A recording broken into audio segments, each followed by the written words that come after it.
Good people. Welcome to my channel. My name is Mr. Gold, and welcome to the Gold channel.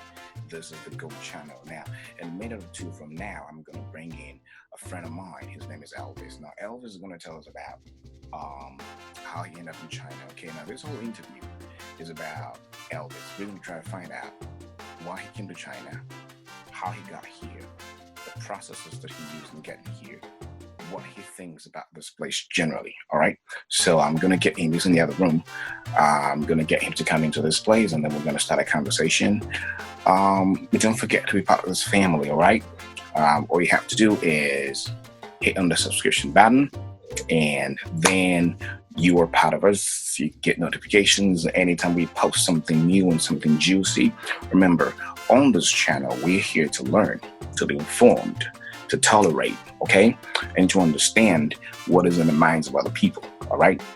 Because we had enough of these stereotypical prejudicing ideologies about people, all right? So I want this channel to be one of an eye-opener so that you understand how the other person feels or what informed the other person's decision and thinking to what he is right now. All right, so stay tuned because Elvis is going to be in soon, and I hope you enjoy this video. Welcome Elvis to the show. Elvis, how you doing?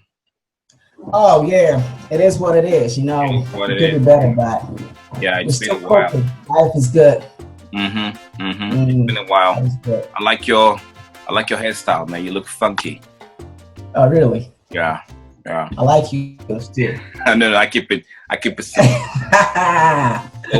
You know what I mean? Great. So, Elvis, we're gonna be talking about what I want to term it. I want to use a word to best describe it, like purpose. How'd you get here? Okay. How'd you get to China? What inspired you to come this far? How do you even hear of China? You know how many countries you have to cross to get to China from where we're from Ghana? Like it takes about 1 million countries. But why 1 million countries? But why here? Sure. That is really a real like a good question. Yeah, I could have gone to so many other places apart from China, but the main reason is I had a brother here, who was already studying in China, doing his bachelor's and master's degree here. So for me to come to China to further my education. So yeah, I think that is the main reason why. I'm losing your voice. You might want to speak a bit into the microphone if you have one, or into yeah. Your voice was loud and it went down, and it became flat. Oh really? Yeah. So yeah, like I said, I came to China through my brother. And my brother was already a student right here, studying bachelor's, master's degree. So it was a good idea. Oh, that's nice. So your brother kind of was here studying, right? And then he was like, little brother, you got to come with me and join me here. So you came in here. Yeah. Did you come here to do your master's or your bachelor's? Bachelor's, because I graduated from Sorry. Back home. All right. So before you chose China for your bachelor's, did you... Was it like a first choice, or you had other options and you weigh the options and you're like, well, I'll take the right source, and you don't have to get any other options probably. So so it was the only option that I had was to come China. All right, so China was your first choice, first option, and you came. All right, cool, great. Okay, so you're on the flight and you are in China. All right, so what happened at the airport? I just want to know about what you went through, because we've heard a lot of stories about people trying to go through the airport and all the hassle they go through and all that. Do you have any hassles, or it was just an easy go through process for you? I'm gonna say it was a hassle or it was easy. It was in two ways, because there was a time that I have to keep asking from one person to another in order to be able to contact my brother or stuff like that. And when you arrive at the airport of China, you have to go through all these screening stuff. You're gonna go yeah, the immigration processes, right? And yeah, definitely. So yeah, most of the time the communication might be a little bit, Was a bit off. Ah, yeah, yeah. So okay. yeah. So when I got there, I actually, observed the process and went through all the processes, and I was able to come out of the airport waiting for my brother. So then, Did he come? my phone, yeah, my phone was out that time, if I remember properly. So I had to find ways and means to contact my brother. But when I was coming, I had all the numbers that I might contact when I reach and I written on my paper.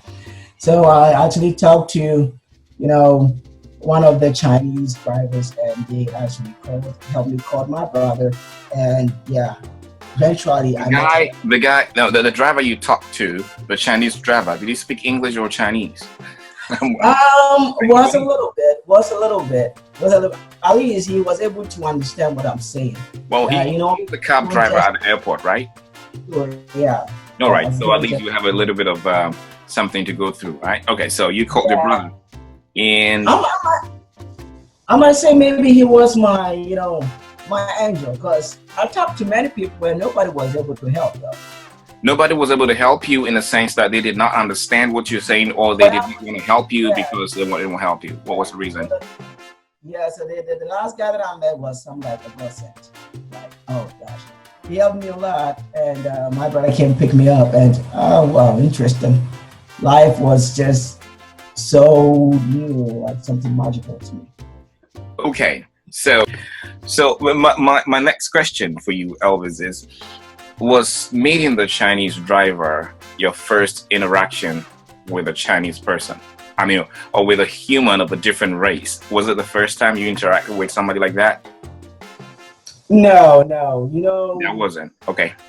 All right. But then was it the first time you interacted with a Chinese? Yeah. What was your first impression? Because that really matters. Like they say, first impression matters more than anything else. So what was your first impression? I didn't realize anything strange, I was something normal to me. Normal to you? Okay. Yeah. All right, that's great. Okay, so you're on the cab, you got to the school, right? What's your school like? Because I'm going to try and get a video of your school. I'm going to try to pull it off the internet, and I'm going to show your school to everybody else, right? So we got to your school, no names. Okay, we're not going to mention any name here because we got to your school. And what was your impression of the school? Because we also have great schools back home, like big ones, crazy big ones, lovely schools. What was your impression of the university you got to the first time? Oh yeah, they were very welcoming, and very warm because my brother was already in that school, so definitely they are gonna be they are very very hospitable, like very warm to me when I came. They were always willing to help. But there was one thing that I realized. When I came in first, I was staying with my brother, and I barely go out. You want to go back a little bit so that I can get a whole shot of your face? I'm getting half of your face. You're too handsome. You show half of your face. We need the whole face, All right. So when I came, I was living with my brother, and I barely go out. And it was a time for me to come and stay on the school campus. You had to move to the campus, right? Sure. All right. So you were just saying that you were living with your brother from the start, and you had to move to school, right? Yeah. So what happened? Because I want to know more about how the school treated you, like, how nice they were or how ugly they were, like, the nitty-gritty. So what happened? Being that time when I came, like later I realized that I was basically the most frequent black guy you can probably see in our school. So there was a time when I moved to my school, to the school campus. Then I was going back to my dormitory. Then I met some few, students, though they were Chinese. Yeah. Oh gosh, that actually wanted me to go home. I met these guys, and nobody said hello. The only thing I had was like, laughter. Girls like, what? What the heck? What's that? Oh man. It's what have you guys seen? Why are you laughing like that? I was like, man, I was so down, so heartbroken, being like that young guy in somebody's country. and all of a sudden having this kind of experience of feeling all this kind of rejection, I felt so bad for myself. So I called back home and I talked to my parents about it. But they encouraged me to stay. They told me it's gonna pass because that is how life is supposed to be. I have to. Well, I say because your parents were more experienced in life and they understood what was going on. You know, Sure, sure. you being a minority in a majority place, it is obvious that once in a while you're going to have some of these encounters. But it doesn't reflect the entire view or the world view of their entire population. You have a couple of people who walk up to you and be nasty. It is part Yeah, of human nature. But I'm glad sure. that you could call back home, Yeah. to get that support and not take it to another level where it could have given you much more worse psychological impact. So Yeah.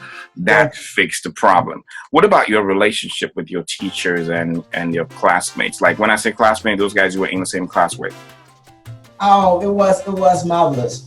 It was very fantastic because when I came in, I my brother input something in me. Uh-huh. That was I've been in this school and I've already set a record that mostly Ghanaians are good with studying and stuff like that, and I don't want you to break that record. So when I came here, I worked so hard because my first year was studying Chinese.